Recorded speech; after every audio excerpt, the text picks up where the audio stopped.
What is up, guys? Welcome to another video. Another video means another dopamine high. Excited to buy something, to feel something. And for today's video, we are going back to the Halo realm of things. It's been a minute, and I'm happy to review something Halo related for once. And for today's review, we are reviewing the Rookie with Drop Pod. This is something I've been trying to get my hands on for a while. I know it came out a while back now, so I'm kind of late to the party, but Target just started selling these. So I think for this restock revival, I figured it'd be appropriate to review this figure because on Amazon they've been out of stock forever, and I still think they are. So unfortunately, you know, good luck finding one there. But if you do want to pick one up yourself, you can get it at Target for $21.99, and if it is eventually in stock on Amazon, you could probably get it for, I also think, $21.99, maybe a couple bucks more if I remember it correctly. There's no price tag when it's out of stock, so don't crucify me if that information is wrong. But with all that said, we know who the Rookie is. We've all played Halo 3 ODST,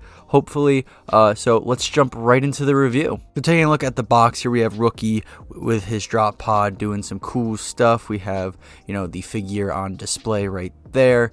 Going to the side, we have Rookie with his pod once again, and then on the back we have a bunch of the Series 6 figures that have been out for a while. There's the 2-packs, which I haven't seen at all. I don't think anyone has, and I do want to purchase these so I can review them at some point, so hopefully those come out soon. And then we have Rookie with his pod one last time. So with all that said, let's open up this bad boy and take a further look. Starting off by looking at Rookie and getting into his articulation in the head region. First, you can have him rotate his head 360 degrees, and then you can have him look up and down a decent amount, nothing too crazy, and that's pretty much where his range of motion in the head ends. You can't have him tilt his head side to side or get any spherical rotation out of him. It's just up and down or side to side, so nothing too crazy, but there is range of motion there nonetheless. And then getting into the articulation in his arms, you can have him rotate both of his arms 360 degrees, which is always nice to see on these figures.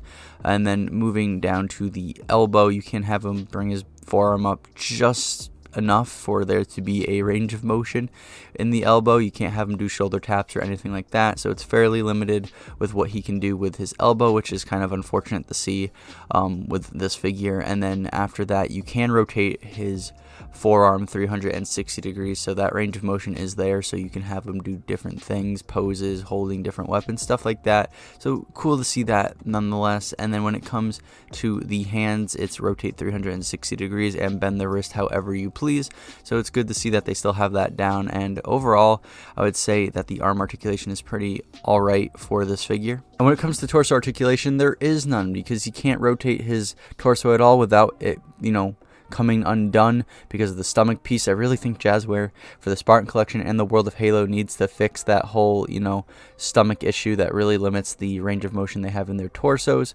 But so yeah, that's kind of unfortunate. He has nothing there. Finally, taking a look at the legs, you can't even really get him to do a split. That range of motion, like opening up his legs, is barely there. When it comes to rotating his legs 360 degrees, you can do it, but the likelihood of his leg popping off is very likely, so that range of motion is there. It's just, you know, you have the chance of popping off his leg, but you can always just pop it on. When it comes to the knee bend, though, it looks very unorganic. Like, he can do a butt kick, but it looks like he's tearing his knee open, and it looks really awkward. So the range of motion is appreciated. I just wish the visual execution was done a little bit better. I know that the Spartan collection also has an issue with the knee bending. Then when it comes to the feet, you can pretty much rotate 360 degrees and bend it however you please for balancing and poses and stuff like that. So very nice to see that as well on this figure. But overall, just kind of meh articulation on the legs and fairly limited articulation and range of motion throughout the entire figure, unfortunately. And yes, I understand that this is a smaller figure, but it still sucks to see it. Getting to accessories, starting off with the obvious one, and that is his backpack. Every ODST needs their backpack, the drop in the hell, and you just put the peg in the peg hole and it sits on nice and perfect. It ain't going nowheres as long as you don't, you know, throw it across the room. And for our first weapon included is the iconic Suppress SMG that we see introduced alongside with Rookie, and I think they did a good job with the visual execution of this weapon. When it comes to the sculpt, they got all the tiny details, at least the ones necessary to help get the point across that this is the Suppress SMG and what parts are what on it. And when it comes to the paint job, I like the color separation with the suppressor, the handles, the stock, and the weapon itself. Try to give it some more life to it, give it some more character. So yeah, I think Jazware did a fine job with this weapon's execution. For the second weapon included is the iconic suppressed magnum that we also see in the game, and I think they did a fine job with its visual execution as well. All the little details they're able to get in the handle, the slide, the flashlight, the magazine, all that stuff is there, and you know, I think they did a good job at getting what they needed to get down. And then the paint job, it's just all in black, so nothing too crazy there paint job wise, but I think they also did a fine execution of this weapon. So with articulation and accessories now out of the way, we can get into the visual presentation of this figure. Now, I might have a bias when it comes to the look of this figure because I love ODSTs. ODSTs are like my favorite thing from Halo, but I think that this figure looks really good.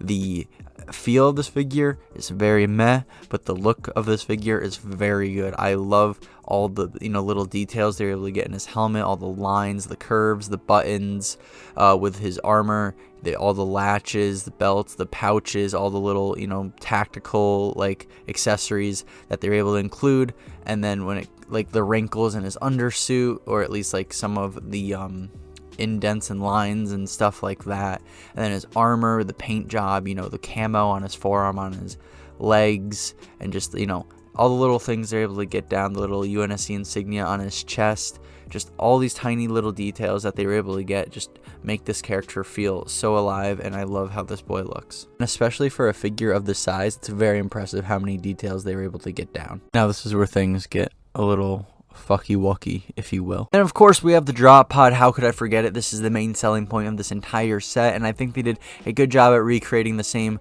drop pod we saw in Halo 3 ODST. We have the ODST insignia slapped on the front, which I love to see. There's weathering on those white triangles, and my only nitpick so far is that there's weathering on the white triangles, but not throughout the rest of the drop pod. I kind of wish they would just, add some scratches, some, scuff marks, anything just throughout, the drop pod. You don't have to make the entire thing look all beat up, but just, adding little dents or scratches here and there would add a whole lot more life to the drop pod. But going on to the sculpt, I think they did a good job getting all the bolts on the hatch and throughout the rest of the paneling, the tiny little, details like the tubing and other devices, the thrusters that we see throughout the rest of the drop pod are there, and I appreciate that effort they were able to get down at making this look as game accurate as possible. So I do enjoy the visual execution of the drop pod for the most part. Just kind of wish they added some more scuffs and just character to it, at least in that remark. Otherwise, I think that this drop pod looks really good. So to remove the hatch by hand, you would just kind of squeeze down on it and pull away from the pod, and then for better access to the interior, you would just kind of move over these side panels just like how it does in game.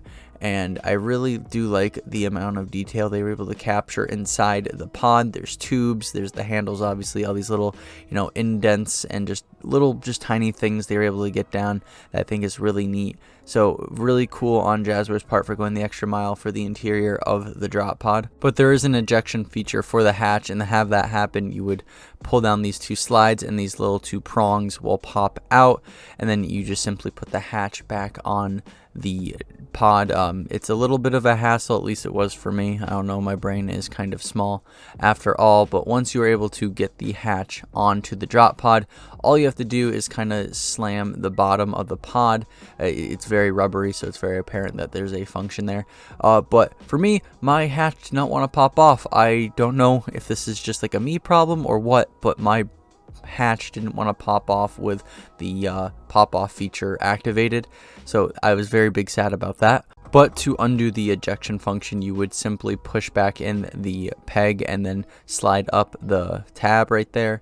So you just do that for both of them, and then you can have the hatch go on the door and not worry about trying to display your drop pod and the door accidentally flinging off if your ejection function worked, unlike mine. And of course, you can fit your figure into the drop pod if you wasn't able to. That'd be a very concerning issue with seeing that this is an ODST and he can't fit in the drop pod. But there you have them all nice and snug, and obviously you can close the pod door on them. Don't worry, you're not locking them in a jar or anything, you sick bastards. But anyways, yeah, your figure fits nice and snug in the drop pod. After having him hold on to the handles and shaking the pod around, he doesn't move at all, so you can actually throw him around like he's being shot into the surface of a planet and he's not going to budge. For those wondering, yes, you can put other figures into this drop pod. I appropriately used Buck and he did not move at all, so this drop pod is figure versatile. And unfortunately, there are no flaps or umbrella for the drop pod, which is unfortunate. I know this is something that other people are bummed out about, and I just hate how it's not included. That is pretty much everything that is included with the pod and the figure, so let's put these boys into scale. Starting off with Jazwares Halo, the Spartan Collection, the Mark 7 Spartan. Then we have NECA's Predator Warrior, NECA's Big Chap, Hasbro's Star Wars The Black Series Imperial Clone Shock Trooper,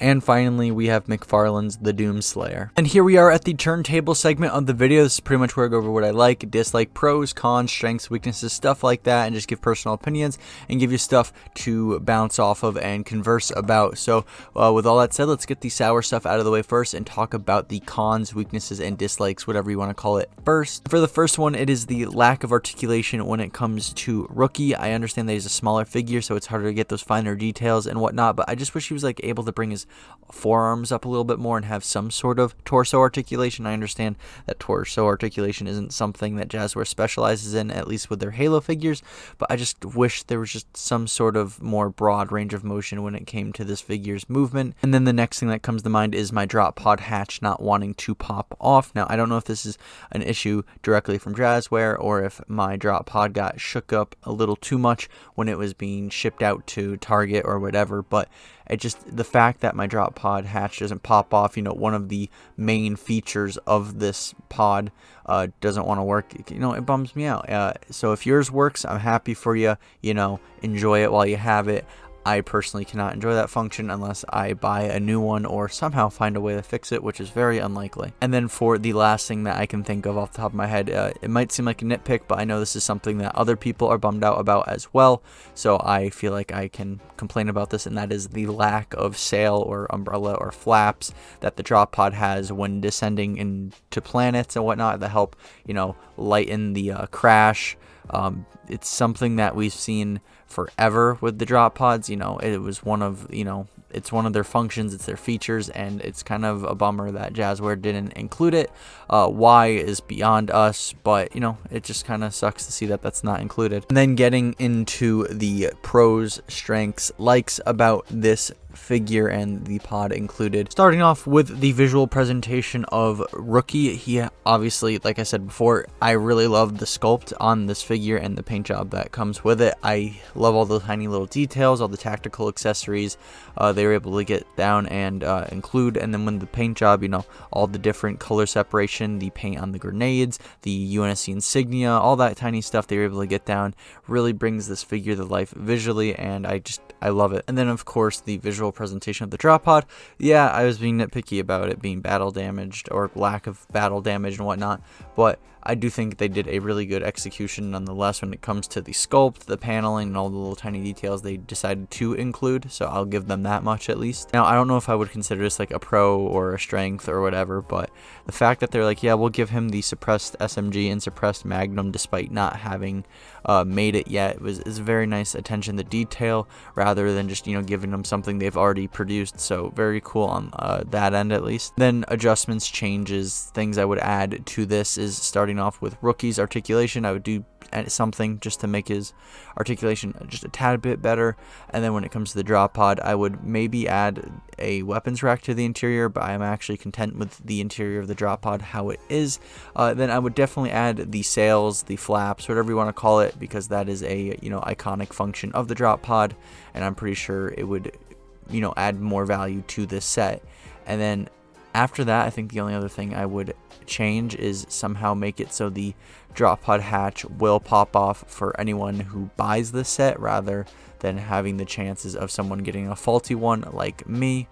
So yeah. So my final verdict on this set is I don't think it's good, but I don't think it's bad either. It's somewheres in the middle, and I do think that this set has the potential to be something great. I feel like if they improved upon Rookie's articulation, they made it so the chances of you getting a faulty hatch are basically slim to none. And then, you know, I feel like if they included the the sail, the flaps, the umbrella, whatever you want to call it, this would have been a really solid set. I know that some people may or may not be content without the flaps, but I know there are some people out there, including myself, that wish that they did include this. And I know there are some people who can just take, our rookie how he is and just, move on. Me personally, who actually really likes ODSTs and really like the fact that we got a rookie figure, I do wish we had some better articulation, obviously. But yeah, I feel like if they just improved upon those three things, this could be a really solid set. So do I recommend this to you?